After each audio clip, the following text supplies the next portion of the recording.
Welcome to Northern Michigan Update. I'm State Senator Jason Allen, and today we have Director Rebecca Humphries from the Department of Natural Resources. Becky, it's great to have you here. Thank you. Thank My you. pleasure. I know it's a very busy time with the challenges that we have with the budget and sort of the height of all the outdoor activities going on in the state, especially in Northern Michigan. Oh, it's a great time. It is. So, you've been with the department for, you were an internal candidate when you were... I was. I've been with the department 31 years this year. So tell me, how did you get started in outdoors and natural resources? I grew up in an outdoor family. My family, I grew up in Oakland County down in southeast Michigan, but we always had property in Mount Morency County in the northern part of the state. My parents were both from the state of Pennsylvania, but they came here to Michigan and loved it. My dad was an avid hunter and angler. My mom was a rabbit hunter, so we hunted as a family.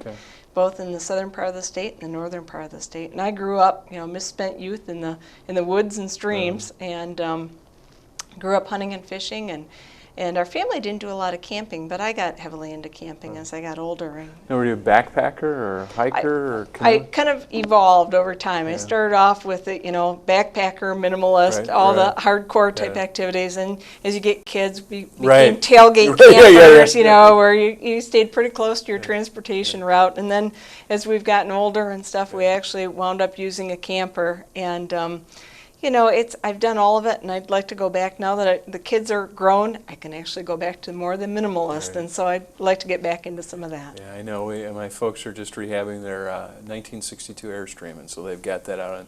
Oh, that's a classic. Yeah, maiden voyages, and so they're back to doing some of those things, and so you started. Did you study fisheries or natural resources? I'm wildlife biology, and actually Michigan State University is where I went to school. I did a short stint with the federal government, decided that state government was more in tune with what I wanted to do, and came with the state of Michigan, the DNR, back in 1978, and worked in a broad range of programs. I actually bought lands for our parks and our hunting areas way back in the 70s, and then worked in minerals and leasing for a while, and the wetlands program, and went with wildlife division in the early 80s, and really stayed in field operations of wildlife until I became wildlife division chief.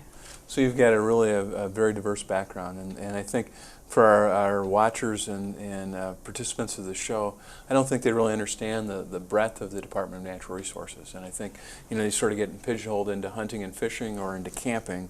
But can you go through sort of the different divisions? Oh, certainly. And we do have a large department in terms of a broad array of recreational activities, much different than many of the other states. But we have state park system. We have one of the oldest and largest state park systems in the nation, with 98 state parks around this great state.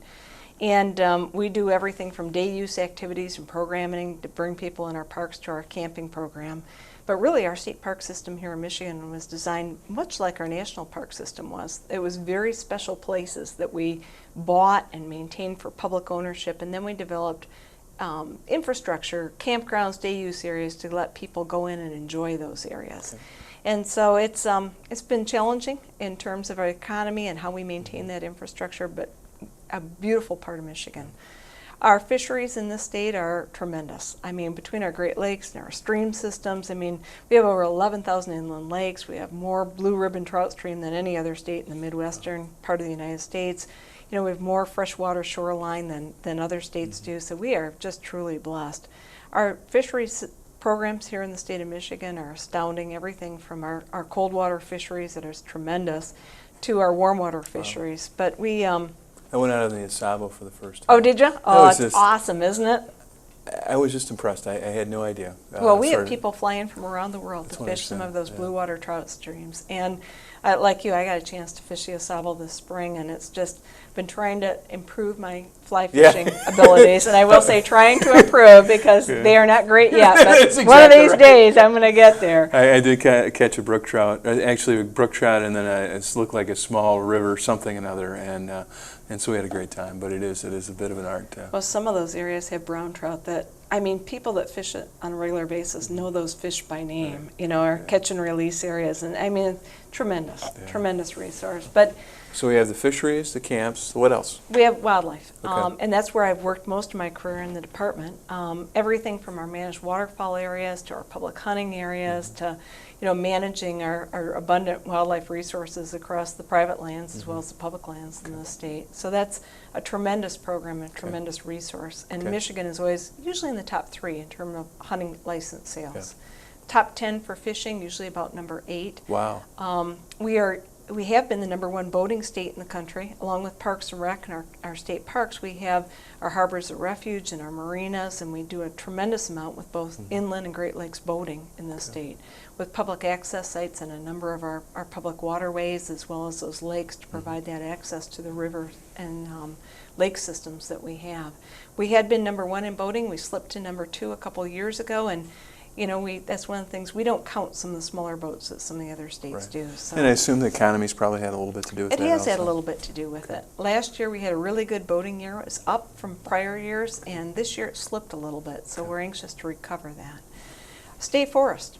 Wow. We have... Okay, 4 or 5? Okay. State forest system, we have about 3.9 million acres in our state forest system. It's the largest state-run state forest system in the country. And a tremendous resource, because not only do we manage it for fiber production for the timber industry and for the goods and services we get out of the forest today, but then we manage it for wildlife habitat, for recreational hunting, and also for forest recreation. Okay. So camping, we have over 150 state forest campgrounds in that. Lots of trails, pathways, opportunities for ORV, snowmobiling, you name it. Law enforcement to help make sure that as people are enjoying the outdoors, they do it in a wise and effective manner. So how many, it's a conservation officer, and so the 3.9 million acres, and how many people are responsible for that? In terms of field officers, we're about in the 130 range right now. We're down quite a bit. We're at one of the all-time lows for conservation officers in the state. But those are really our frontline folks. They're who many of our outdoor users come in contact with, whether they are asking directions in terms of where to go or what to do, or having a conservation officer check to see that they have the proper licenses or authorities to be out doing what they're doing.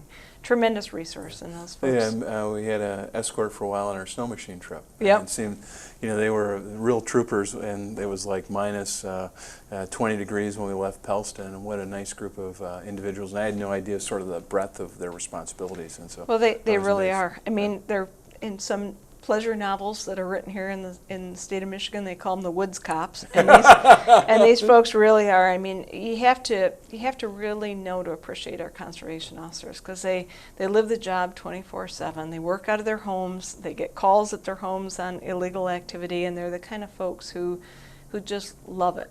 Absolutely love it. Okay, and then we talked about the forestry, then we also have the minerals division. Is that the We one do. that does oil and gas? Yes, we have, as part of forest fire and mineral management, we have this minerals section, and Michigan is very much a wise use philosophy. So we develop sand, gravel, metallic minerals, as well as oil and gas in the state.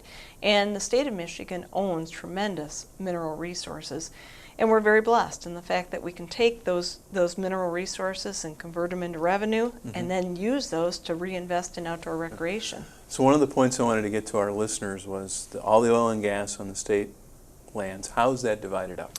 Well, the oil and gas money that comes into royalty to the state of Michigan on all the lands that are tax reverted, that haven't been bought with, say, hunting and fishing license fees, all that revenue goes into our Natural Resources Trust Fund.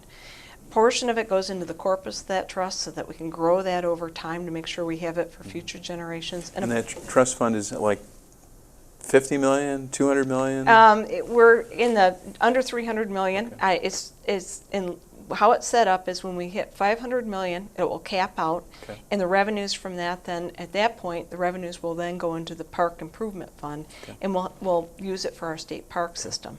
But in Michigan, we're pretty fortunate because over 30 years ago, our forefathers decided to take that revenue and convert a non-renewable resource into buying land and developing it for outdoor recreation. Wow. And that's how we've been able to develop a lot of our, buy a lot of in-holdings and also develop a lot of state park and recreation I areas. know that that's been a very important part of Northwest Michigan, and our friend Keith Charters has been so instrumental on that, from He has properties in been. Traverse City all the way up to Sault Ste. Marie.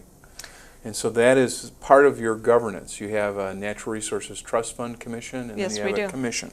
That's right. I sit as a cabinet level position, but between me and the governor, there are a 7-member commission. It's bipartisan, 4-year terms. They actually set the overall policy for natural resources management in the state.